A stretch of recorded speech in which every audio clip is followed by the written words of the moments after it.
So, picture this. You got these elegant alien beings called the Kithrans, right? Think crystal cities that sparkle like diamonds in the sunlight, with towers that seem to grow straight out of the ground like beautiful glass trees. These aren't your typical alien overlords or warrior races. No, the Kithrans are more like living art pieces. They have gossamer wings that shimmer with every color you can imagine, and their skin literally glows with a soft, warm light that changes color based on their emotions.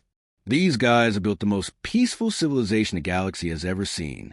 For thousands of years, they've lived in perfect harmony. Their biggest conflicts? Philosophical debates about the meaning of existence and art competitions where they create sculptures that float in midair using sound waves. Seriously, that's as violent as they get. When two Kithrans disagree, they don't fight. They compose poetry until someone changes their mind. Their military, if you can even call it that, consists of elegant ships designed more for exploration and beauty than warfare. These vessels look like flying cathedrals, all curves and artistic flourishes. They've got defensive shields, sure, but their weapons are basically just fancy light shows meant to disable rather than destroy. The Kithrans believe that all life is sacred, and the idea of actually killing something is completely foreign to them. Then the Void Swarm shows up, and everything changes overnight. This isn't some misunderstood alien race or political conflict. The Void Swarm is a mechanical plague that spreads across the galaxy like a virus. Picture millions of metal insects, each one the size of a fighter jet, working together as a single horrifying mind. They don't want to conquer or negotiate. They just consume. Everything they touch gets broken down and absorbed, turned into more themselves. The Kithrans' beautiful crystal cities? The swarm tears through them like they're made of paper. Those floating art sculptures that took centuries to perfect? Consumed and recycled into more mechanical horrors. The peaceful inhabitants try to reason with the machines, sending diplomatic messages and offering cultural exchanges. The swarm's response? Total silence, followed by more destruction. The Kithran Defense Fleet, with their pretty ships and non-lethal weapons, might as well be throwing flowers at a tornado. Their elegant vessels, designed for ceremonial parades and peaceful exploration, are completely outmatched. Within days, most of their fleet is scattered or destroyed. The survivors retreat to underground shelters, watching helplessly as everything they built over millennia gets systematically dismantled. For 72 cycles, that's about 3 months in human time, the Kithrans hold out in their hidden bunkers, hoping for some miracle. Their greatest philosophers work around the clock, trying to find some logical solution to their problem.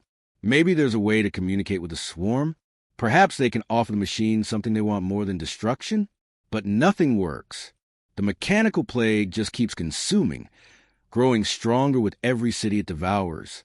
Finally, with their homeworld burning above them and their population dwindling by the day, the Kithran Council makes the hardest decision in their species' history.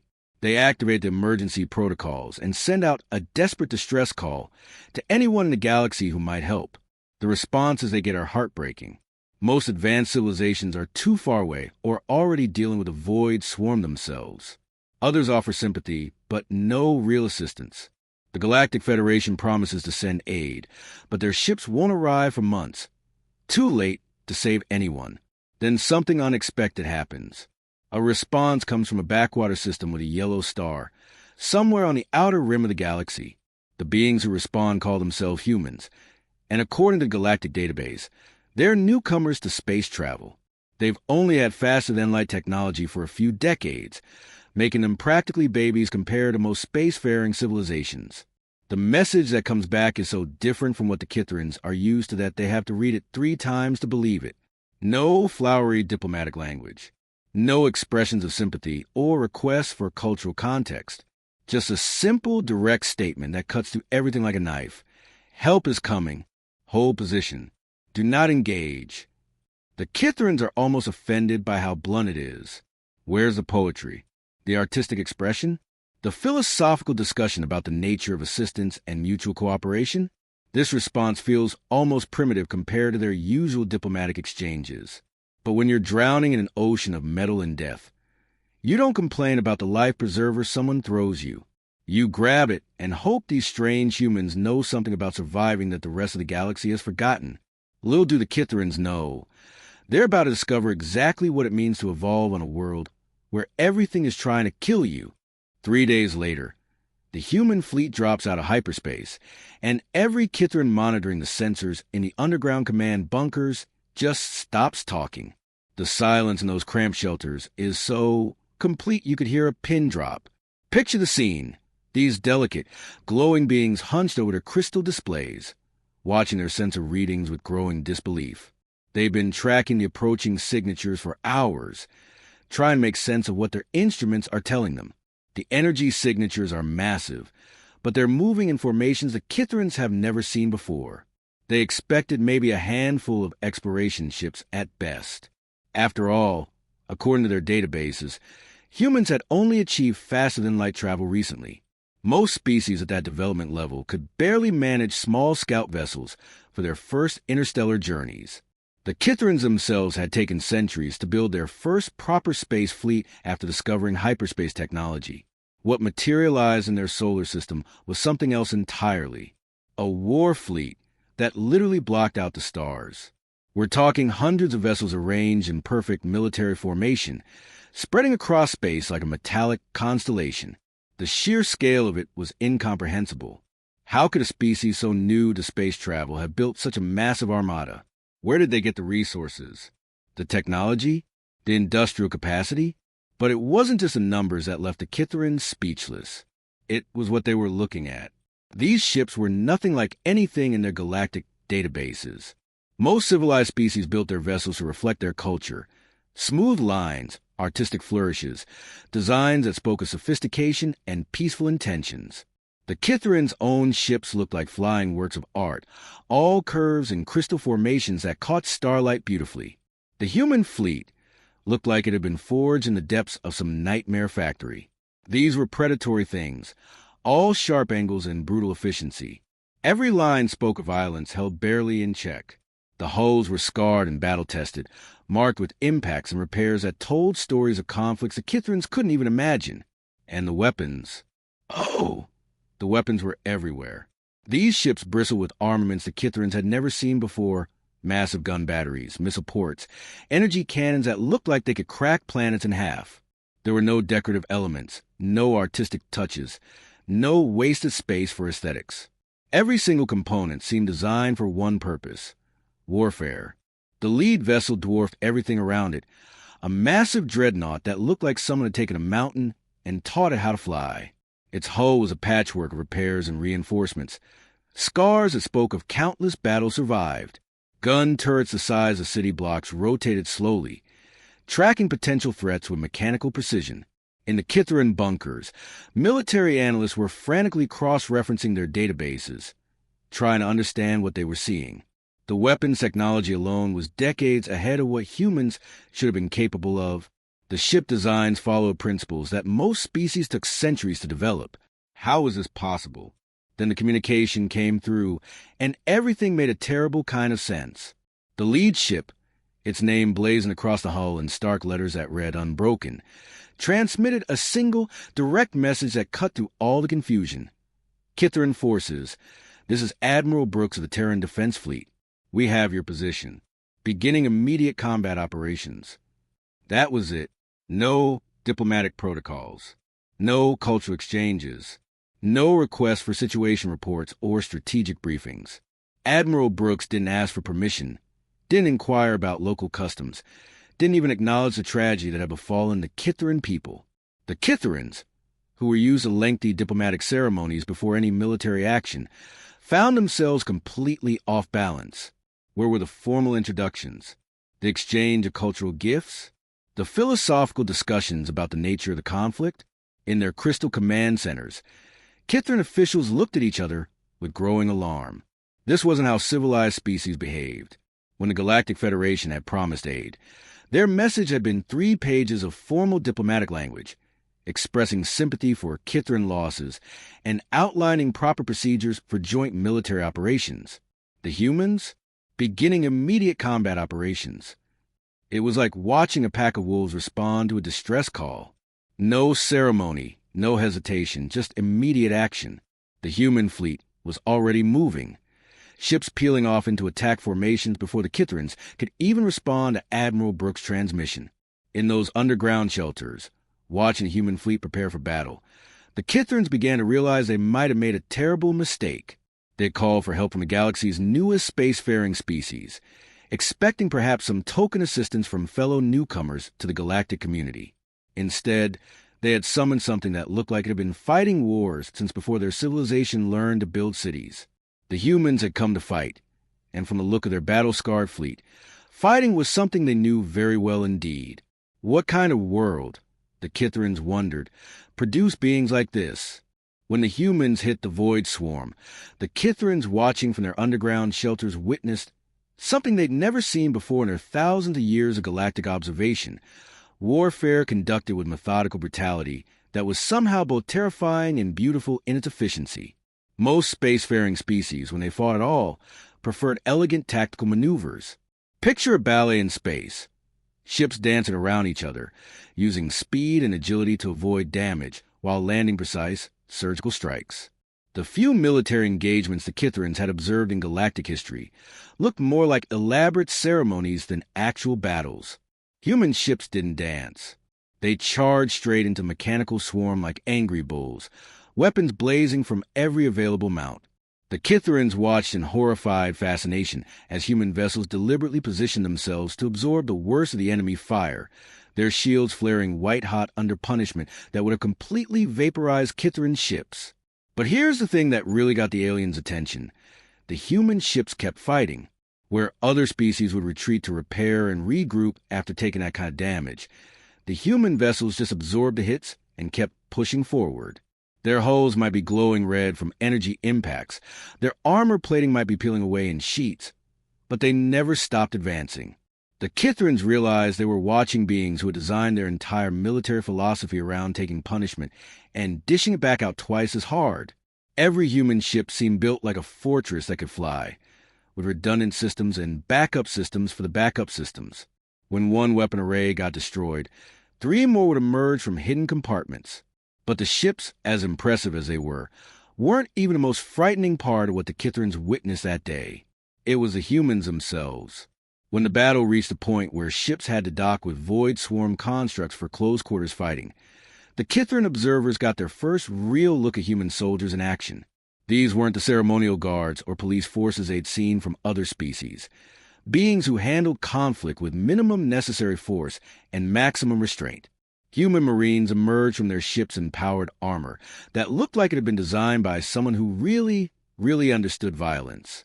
These weren't the elegant, form-fitting suits worn by most galactic peacekeepers.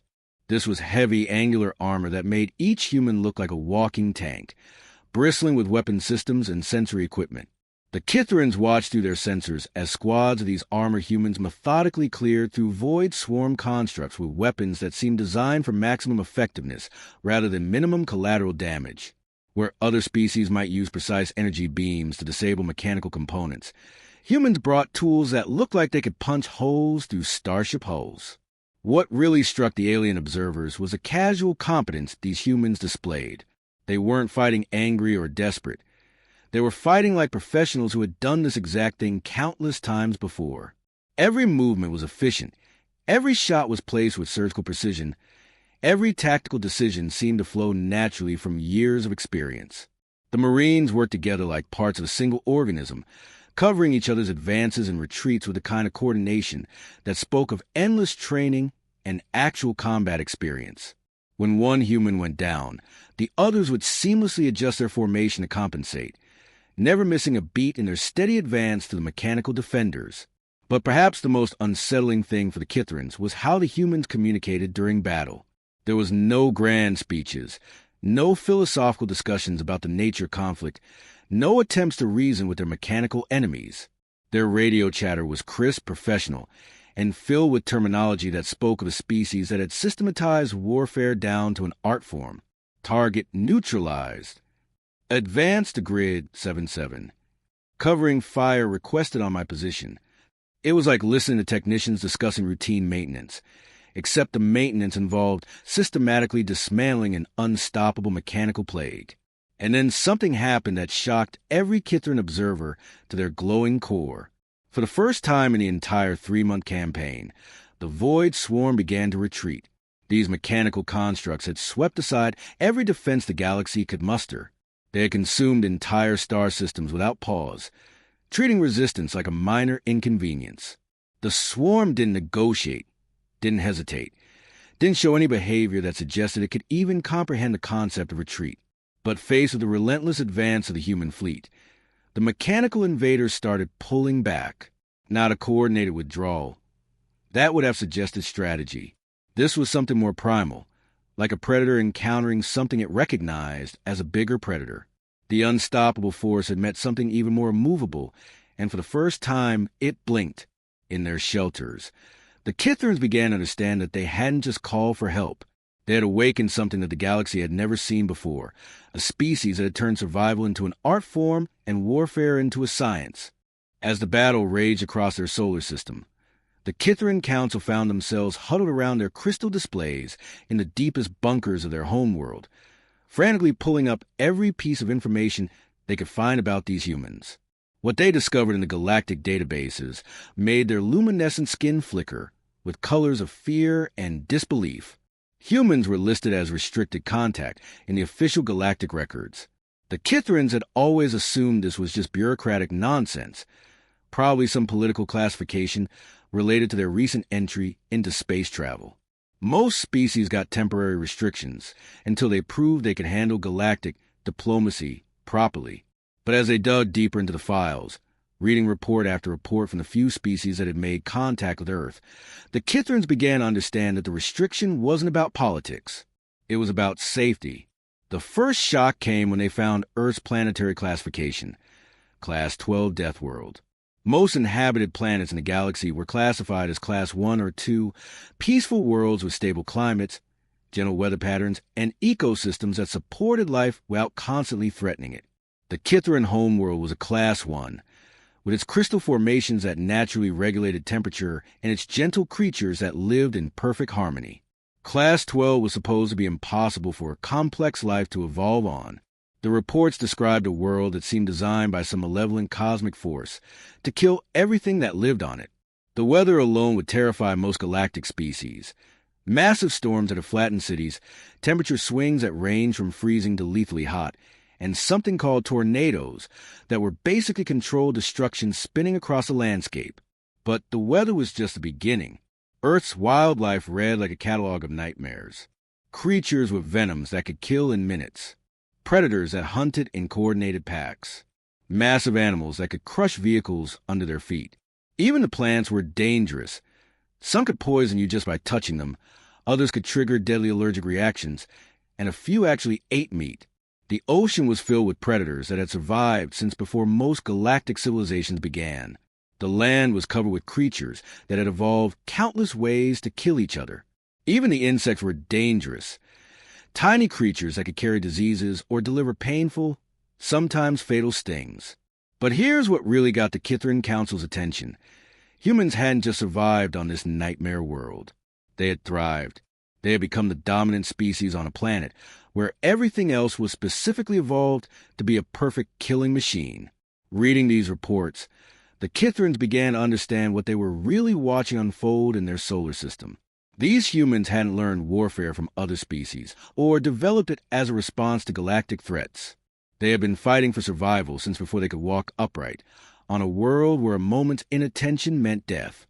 The human approach to the Void Swarm suddenly made perfect sense. While other galactic species treated warfare as an unfortunate necessity, something to be conducted with restraint and honor, humans treated it as a survival skill. They weren't fighting the mechanical plague. They were hunting it, and that distinction was crucial. The Kithrins watched as human forces didn't just push the Void Swarm back from their homeworld. They systematically pursued every fleeing construct, hunting down scattered units that were retreating to the edge of the solar system and beyond. Other species might have been satisfied with driving off the threat, but the humans seemed determined to eliminate every single trace of the mechanical invaders. When Kithrin military observers suggested that perhaps the scattered remnants could be contained rather than completely destroyed, Admiral Brooks' response was both enlightening and terrifying in its simplicity. "Son, where we come from, if something tries to eat you, you don't just scare it off. You make sure it can't try again." The clinical efficiency of it was almost more disturbing than the violence itself. This wasn't rage or bloodlust driving the humans forward. This wasn't even really anger at the Void Swarm for attacking the Kithrins. This was simply how humans solved problems that threatened them or those under their protection. The Kithrin observers realized they were watching a species that had spent millions of years perfecting the art of eliminating threats before those threats could eliminate them. On Earth, apparently, the difference between a problem temporarily resolved and a problem permanently solved could mean the difference between life and death. Watching the human fleet methodically track down fleeing Void Swarm units, the Kithrins began to understand that they hadn't just called for military assistance. They had contacted a species that viewed incomplete solutions as existential threats. In the Crystal Command Centers, Kithrin philosophers who had spent centuries debating the ethics of conflict found themselves confronted with beings who had solved those ethical questions through pure evolutionary pressure. When your world is constantly trying to kill you, you don't develop elaborate moral frameworks around appropriate levels of force. You develop whatever level of force ensures you survive to see tomorrow. The humans weren't cruel or evil. They were simply the product of a world that had taught them that half measures were a luxury their ancestors couldn't afford. And now that lesson was being applied to the Void Swarm with terrifying effectiveness. 3 weeks later, the human fleet prepared to depart, leaving behind a solar system that had been swept completely clean of the Void Swarm and a Kithrin population that would never look at the galaxy the same way again. Those 3 weeks had been an education in human efficiency that the Kithrins found both impressive and deeply unsettling.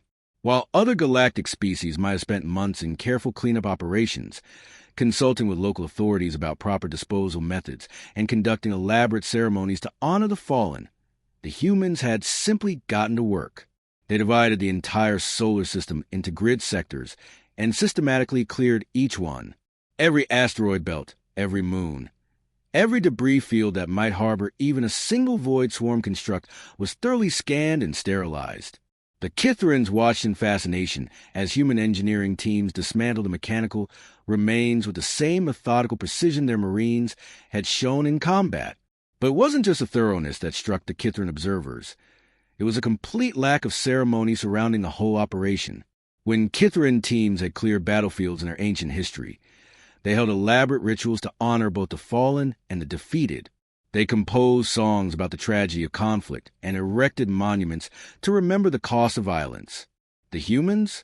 They filed reports. Every action was documented. Every resource expenditure was tracked. Every tactical decision was recorded for future reference. They treated the complete elimination of a galaxy-threatening mechanical plague like it was routine inventory management. Captain Turner filed daily status reports.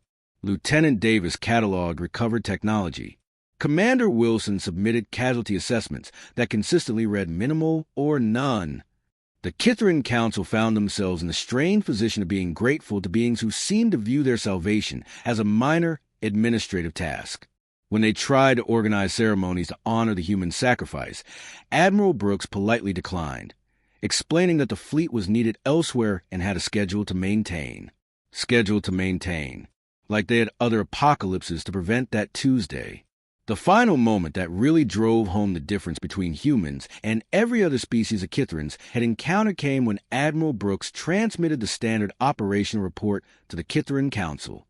The document that arrived in their crystal databases was a masterpiece of bureaucratic efficiency, a dry, technical summary that described the complete annihilation of a galaxy-spanning threat in the same tone most species would use to report routine equipment maintenance. The report was exactly 4 pages long. Page 1 covered the initial tactical assessment. Page 2 detailed resource expenditure and logistics. Page 3 summarized combat operations. Page 4 contained recommendations for future defensive preparations. The section that made several Kithrin counselors physically recoil was the casualty report. Human losses minimal. Allied losses acceptable. Enemy forces eliminated. Mission status: complete. No poetry about the heroic sacrifice of brave warriors. No philosophical reflections on the nature of conflict and survival. No acknowledgement of the cosmic significance of preventing galactic annihilation. Just cold, hard numbers that treated the salvation of an entire star system like a completed work order. The resource expenditure section was particularly eye-opening. The humans had meticulously tracked every missile fired, every energy cell depleted, every meal consumed by their crews. The total cost of saving the Kithran civilization, according to human accounting, was listed as acceptable operational expense within projected budget parameters. As the human ships prepared to jump back to hyperspace, their departure was as efficient and unceremonious as their arrival had been. No farewell ceremonies, no exchange of cultural gifts, no promises of eternal friendship between their peoples. Admiral Brooks simply transmitted a final message: Kithran system secured. Resuming patrol duties. Contact Terran Defense Fleet if further assistance required. That was it. 3 weeks of witnessing the most effective military operation in galactic history, and the humans signed off like they were ending a business call.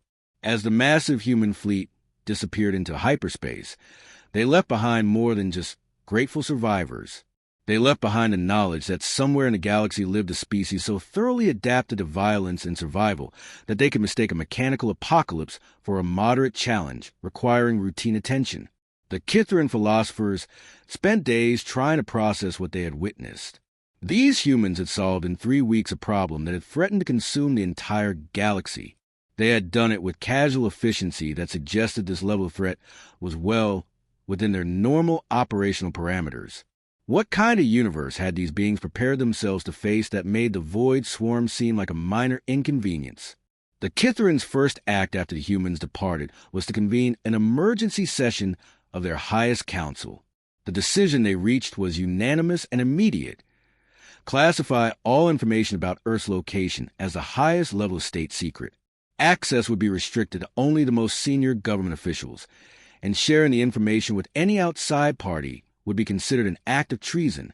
Some allies, they realized with growing unease, are more dangerous than enemies. The humans had saved them, yes, but they had also demonstrated a level of casual lethality that suggested their friendship might be just as terrifying as their enmity. The Kithrans decided that some knowledge was too dangerous to share with the galaxy at large. After all, what would happen if someone made the humans truly angry?